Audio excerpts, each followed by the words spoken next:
All right, welcome to Top Down with TCM. Today we're going to be discussing some more about the macro environment that we'll be operating in given President-elect Trump's recent victory.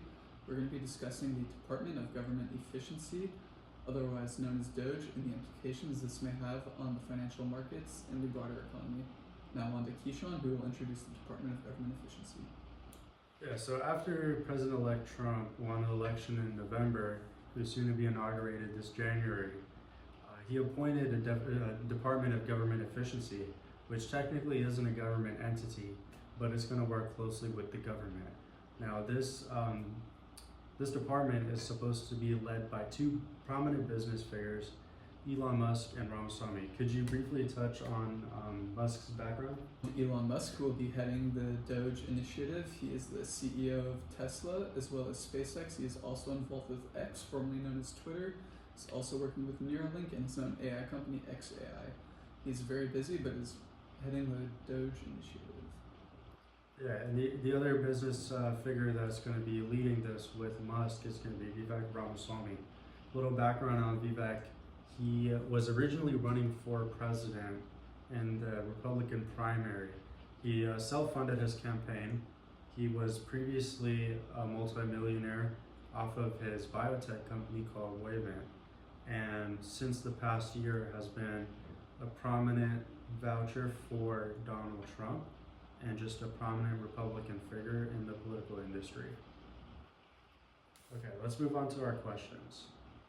All right, so in relation to the financial markets, how do we think that this DOGE effort could impact certain sectors, and maybe which sectors would be most impacted by the Department of Government Efficiency, either for better or for worse? Yeah, so one of the biggest issues with DOGE that at least we've gotten a lot of complaints about from both sides is going to be what will be occurring to the Department of Education for our country. So the Republicans that are currently backing Donald Trump right now are implying that reducing or simply eliminating the Department of Education will allow a lot of the government spending in that department to return back to the states, for the states to better govern how their education is ran, and in turn spending less money on this department. What do you think, Hayden? I think for DOGE, I think it has the potential to negatively impact the defense industry.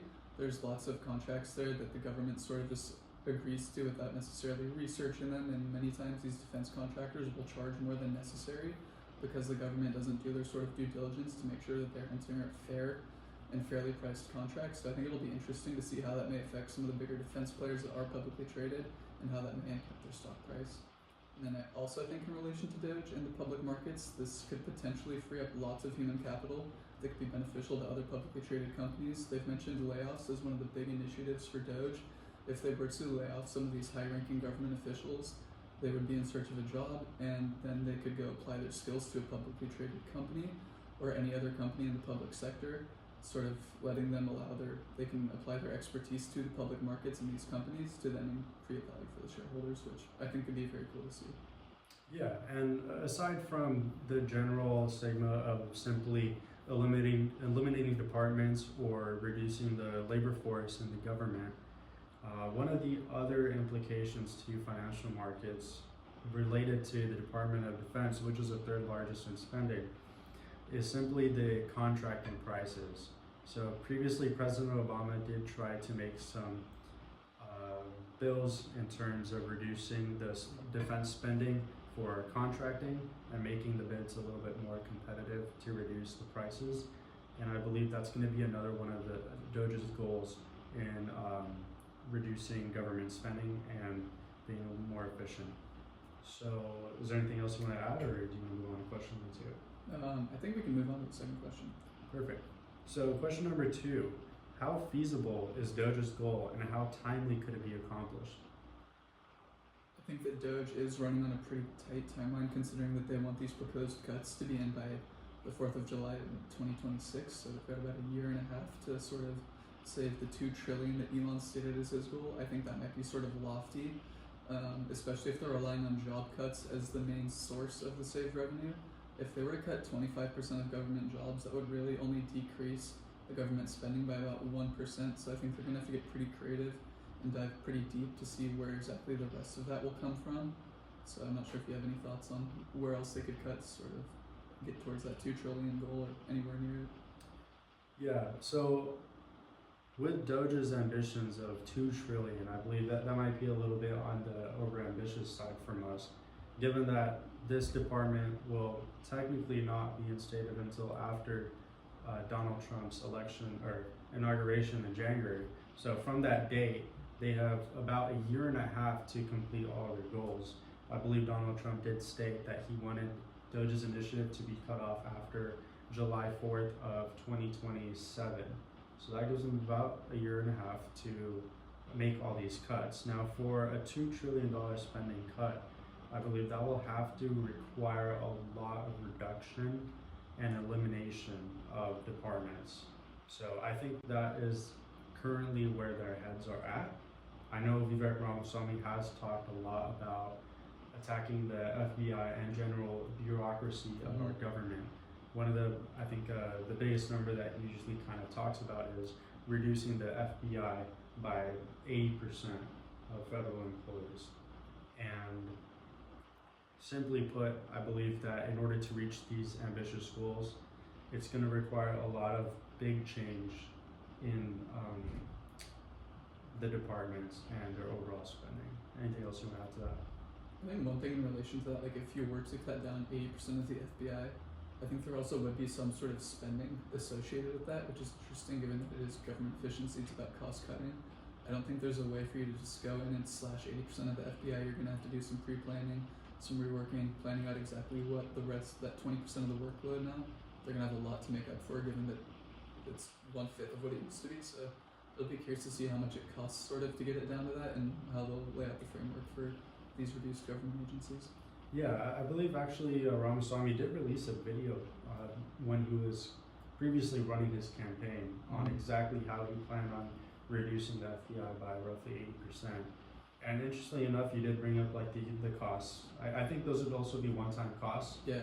And given the current spending of our government, it would be interesting to look at how much those one-time costs are going to be, and I guess how much that would save over time. I think when looking at the goals of Doge and just reducing the federal deficit, it's really important to look at how small or how big that this spending deficit can be reduced by, because interest expense is going to be a huge difference. So even if you cut spending by billions of dollars rather than trillions of dollars, you could still make long-term effects compared to doing nothing. Yeah. Anything else you want to add to that? I think we're good on that topic, so. Nice. We'll go ahead and talk about the next question. Ask it. Yeah, sure. I guess the next topic could be, is this sort of a conflict of interest for Elon Musk, given that he does operate an EV company, which is heavily reliant on government subsidies, as well as SpaceX, which also earns government contracts?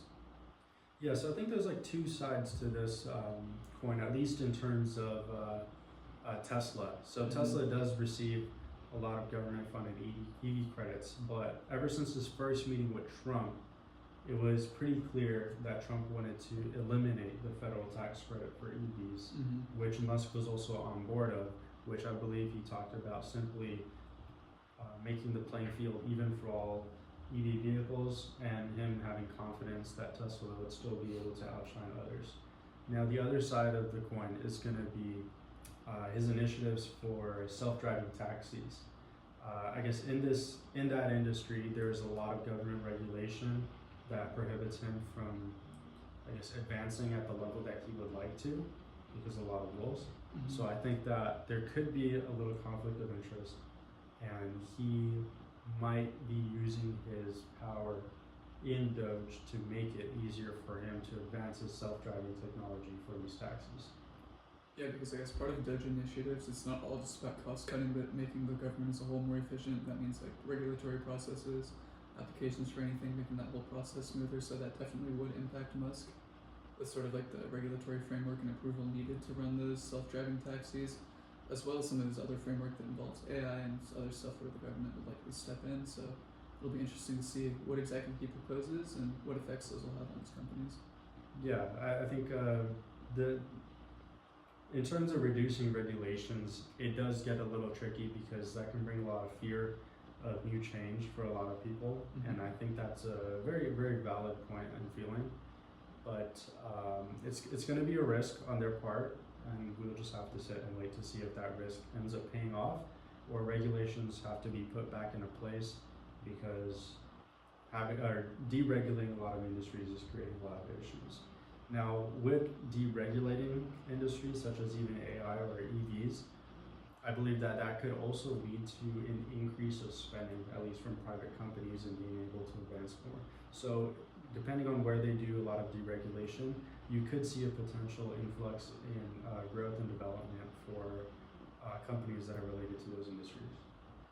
Yeah, I agree. I can see that happening. Less regulation, companies are going to be pouring into their sort of like AI investments or anything else that was previously held back by government regulation. I can see companies pouring heavily into those investments now that they can freely invest. Definitely. Would you want to move on to the next question? Yeah, sure. I guess our next topic could be related to Doge and how this might affect the inflation.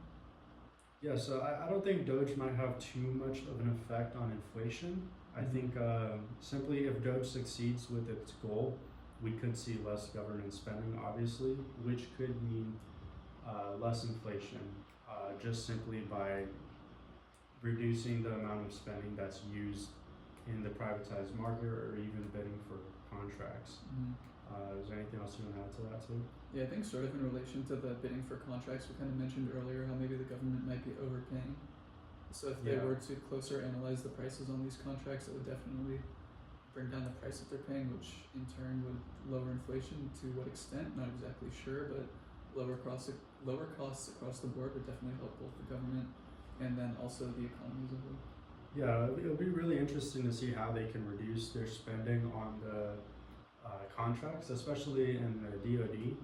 That could potentially have some bad implications for a lot of defense companies that are highly associated with the government, such as Northrop, Boeing, Lockheed Martin, Raytheon. Their profits and revenue could see a decline, or a slowing guidance for the next couple of years at least. Furthermore, I think that Doge's implications of reducing the government workforce could also provide a huge influx of new employees coming out into the privatized workspace, and that could have some effects on the unemployment rates and how the general public sees inflation going to.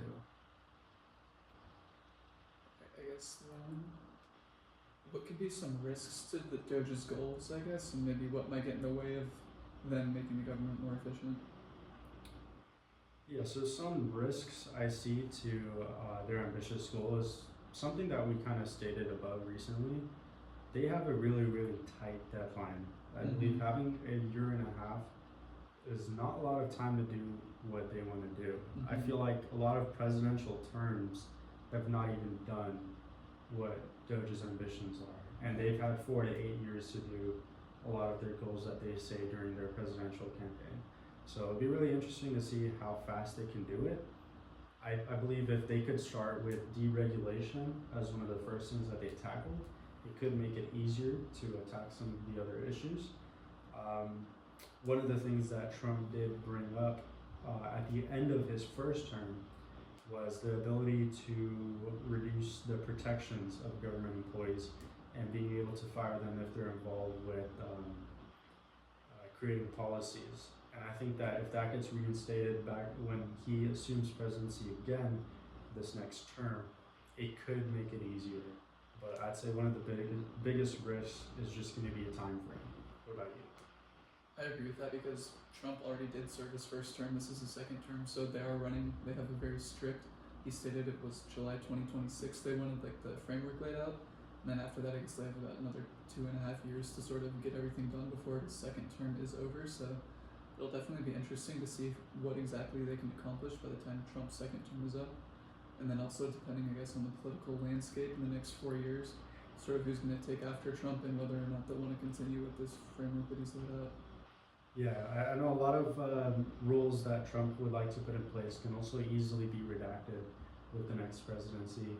So it'll be interesting to see what type of long-term permanent change that they can create.